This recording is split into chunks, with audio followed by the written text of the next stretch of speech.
Isa. Hapo kwenye issue ya creativity kuna mimi nikaga na mamangu mama nyingi unajua akiwa na scroll akutana video ile ananiambia mwanangu hii kweli hii ni kweli. Okay. Anambia mama hii bana hii sijui inaweza kaa kweli au sio kweli. Unaona teknolojia inazidi kuchanganya. Sasa hivi kwa mzungu akaona kwamba kuna haja ya kutokea video za uongo au kuna yeye aliona nini mzungu kwake, tukasema kwamba akakaa chini akafikiria afanya issue ya creativity, akawaza like nije na kitu ambacho kinaweza kutengeneza kitu in reality mwanadamu, si ndio? Like kama akatengeneza kitu ambacho mwanadamu angefanya hivi kwa kamera lakini anakitengeneza kwa kawaida, yani like anatengeneza tu maybe kwa tunasema prompting. Wewe unasemaje, yani like creativity mzungu akakaa chini akawaza juu ya hilo swala, yani akatengenezea video sana liu. Sivyo wazee wanachanganyikiwa uongo kweli? Yeah, wazee wetu wanachanganyikiwa sana. Sio wazee tu, yani mwingine ni kijana tu ambaye yupo alafu kila akifikiria naona mambo yanaliwa, mbona ananichanganya, nikaa chini kiscroll hivi naona mara mtu anaongea anafanya hivi mama mkono uendani na tukio hivi na hivi vitu vinatumia miguu nini miguu haigusi chini, umeona vitu vinachanganya sana. Sasa mzungu alikaa chini akaanza nini hapo kwenye issue ya creativity, yani yeye ali-input tatua tatizo gani, maana umegusia sana issue ya teknolojia imekuja bila kutatua matatizo. Yeye ali-input tatulia tatizo gani zaidi ya kwamba anachanganya. Okay, so hapo kwa upande wa alifikiria kitu gani, hivi vitu vinakuja kama vinataka kuchanganya alafu inakuja tena tunasema wao wamekuja kusaidia hapo, anaanza tena kuchanganya hivi vitu vinaelea vinacheza vinaelea. Nafurahi sana kwa sababu hichi ni kitu ambacho tumekutana nacho karibuni, nimepita hapo kwenye simu muda sio mrefu tumeona hicho kitu pia. Pale sio kwa lengo la kukuchanganya, lakini bado tunaendelea kwa upande wa kuonesha kwamba ni kwa namna gani ambavyo teknolojia inaendelea kuwa na nguvu zaidi siku hadi siku, inazidi kuimarika. Sasa ile pale ni moja kati ya kitu ambacho kielelezo ambacho kinaenda kuonesha kwamba jinsi haya mapinduzi ya teknolojia yanavyozidi kuwa na nguvu zaidi na kushika kasi.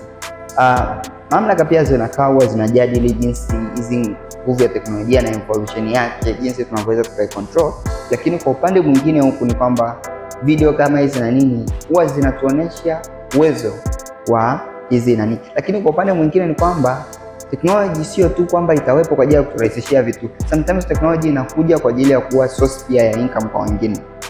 Utaona na kwamba hata wengi wanaoposti sio wote labda unakuta ni watu wa nje, utakuta zile nyingine ni content ambazo zimetengenezwa na watu tu wa ndani, kwa sababu hizi tools unaweza kufanya ukalipia alafu ukaanza kutengeneza na wewe baada ya kuandaa maudhui yako fulani ukataka kuyapresent.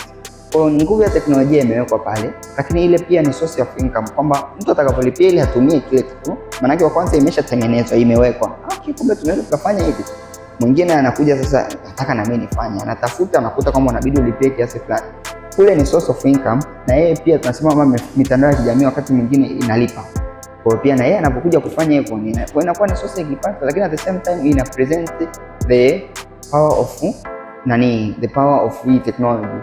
Na sana sana hapa nafikiri technology tumeiongelea sana kwenye hizi akili namba, na napenda kumkumbusha msikilizaji kwamba sije akajisahau kwamba technology is not only about masuala ya akili mnemba. Hizi AI zipo huko kwenye zimesambaa kwenye mambo mbalimbali, na this is one of the portion ambayo imewekwa hapa kwenye mjadala kwamba ile sasa nikifinalize kwa upande huo hilo swali ni kwamba ile ni kuonesha power of technology. Kwa maana unasikia kuna version 3 hizo ukifuatilia hizo application au nani za akili mnemba hizo ChatGPT sijui utakuta leo kuna ngapi, kuna 5 kuna 4, maana zinaonyesha kwamba jinsi tunavyoendelea kuevolve kwenye uwezo wa kuutilize hizi AI, lakini in other way ni source pia ya income kwa mtumiaji wake, anakuwa na source nzuri tu ya income.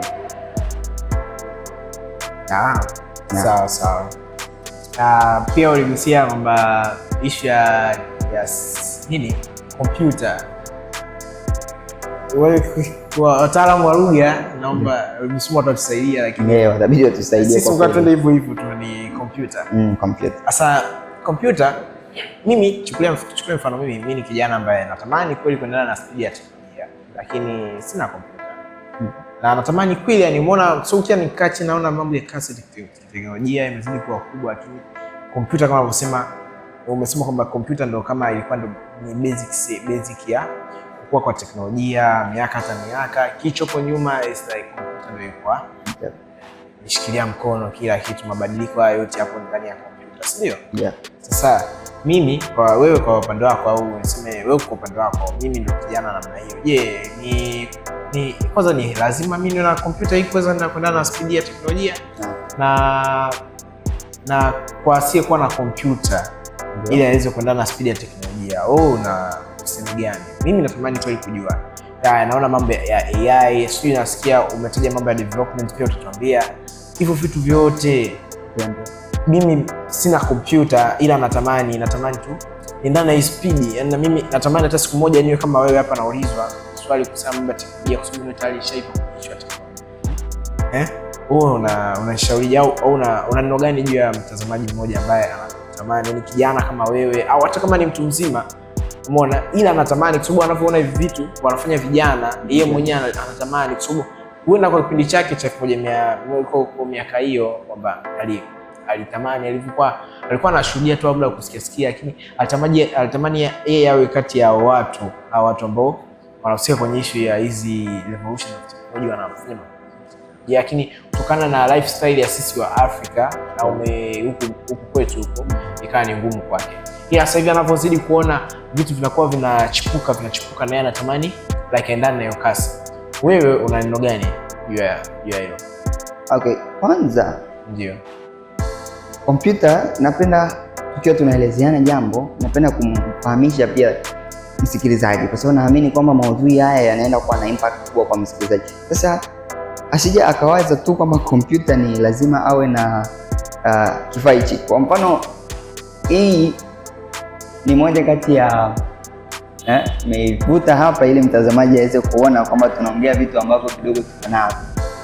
Asije akapata mashaka kwamba hiyo kompyuta inahitaji kila siku nini. Pengine utakuwa umewahi kuiona hii hapa mtazamaji, au sio tu kuiona, kana umeitumia uko nayo, lakini hii sio tu kompyuta. Yani hii ni moja ya kompyuta, lakini basics ya kompyuta ukianza kutafuta information yake sio tu hii, sio hii. Kwenye definition pale wataalamu sasa watusaidia pia. Definition inapokea input, itafanya kutokana na instructions, afu itatoa output. The basics. Sasa hii ni moja kati ya kibebeo cha hiyo kompyuta iko pale. Sasa ndio maana utasikia kuna laptop, kuna desktop. Kwa ni moja. Usikute mtu anadai kwamba hana kompyuta, kumbe anadai hana hii, alafu ana desktop, alafu ana simu. Hizo zote hizo ni kompyuta. Kwa mtu kwanza tuwefahamishane kwamba unaposema kwamba jana pengine anatamani au nini au ana au nini, ni kwa maana kwamba asielewe tu kwamba kompyuta ni hii. Hii ni kama frame ya kubebea hiyo kompyuta yenyewe. Input output, ile logic iliyopo ndio kompyuta yenyewe. Kwa maana wataalamu wa mifumo, wataalamu hata wa usiende mbali huko sana, lakini kuna kuwa ni chip ndogo tu kwenye mifumo ya hizi, usiende mbali sana, lakini kuna kitu kinaitwa IoT. Kule kuna vitu tunavitumia pia, zile ni kompyuta, ziko chip ndogo ambazo zinatumika kule kwa ajili ya kuchukua input na kuziprocess na kutoa output. Hii tu hatuna hichi kitu kule. Utajiuliza mfano kifaa kama vifaa ambavyo vipo kwenye kwa mfano ambao wametumia, labda nitoe mfano upi mrahisi, ipo mifano mingi hapa, natafuta mfano ambao kidogo utakuwa rafiki kwa msikilizaji kidogo. Sehemu ambao unaweza kukuta sehemu nyingine ambayo ina kompyuta tofauti na hili ni kwenye mifumo kama ya hata ile ya kuskani pale tiketi kwenye mwendo kasi. Kwa wale ambao wamepanda, nafikiri itakuwa rafiki sana kwa wakazi wa Dar es Salaam.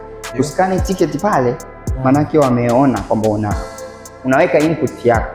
Kwa ile kadi utakayoweka pale itakuwa ni input, itachukuliwa zile taarifa. Yani input ni kwamba kwa mfano unataka mimi ni mwanao, afu unataka nifanye jambo fulani, si ndio?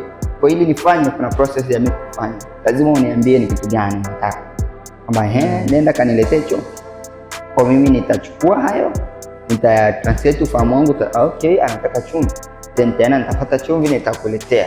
Kwa kuna process imefanyika hapo. Hiyo logic ya hapo ndo the secret, yani ndo portion nzuri sana ya kompyuta hapo. Itakusikiliza, itafuata instruction. Sasa kwa sababu kompyuta ni kitu ambacho hakina utambuzi kama wa binadamu, ila tunakitengenezea.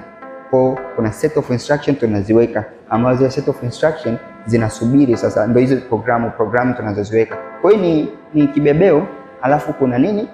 Kuna program ambayo ndio msingi mzima wa kompyuta. Kwa ziko utakuta maeneo mbalimbali. Kwa kijana kwanza, kwa wenzetu, kwa yoyote ambaye labda pengine alikuwa hajafahamu hasa, ukiwa na simu yako ya smartphone, ile pale ni kompyuta, kwa sababu ina uwezo wa kupokea input ikaziprocess na kutoa output. Ni kompyuta. Hiyo hapo niliyopata kuionyesha pia ni kompyuta. Mifumo ile, kuna kompyuta zimekuwa tunasema embedded, zimewekwa kwenye mahali fulani zina support kazi. Lift pale au milango, unakuta tu unabonyeza au unaweka password pale, unazama ndani, unaingia mle ndani. Ile pale pia ni kompyuta, kwa sababu inachukua output, ina process, inafanya output. Ile output yake inayoiachia inakuwa converted kwenye kitu ambacho unakiona physically kama mlango. Sasa unaweza ukafunguka, kitu kime-unlock.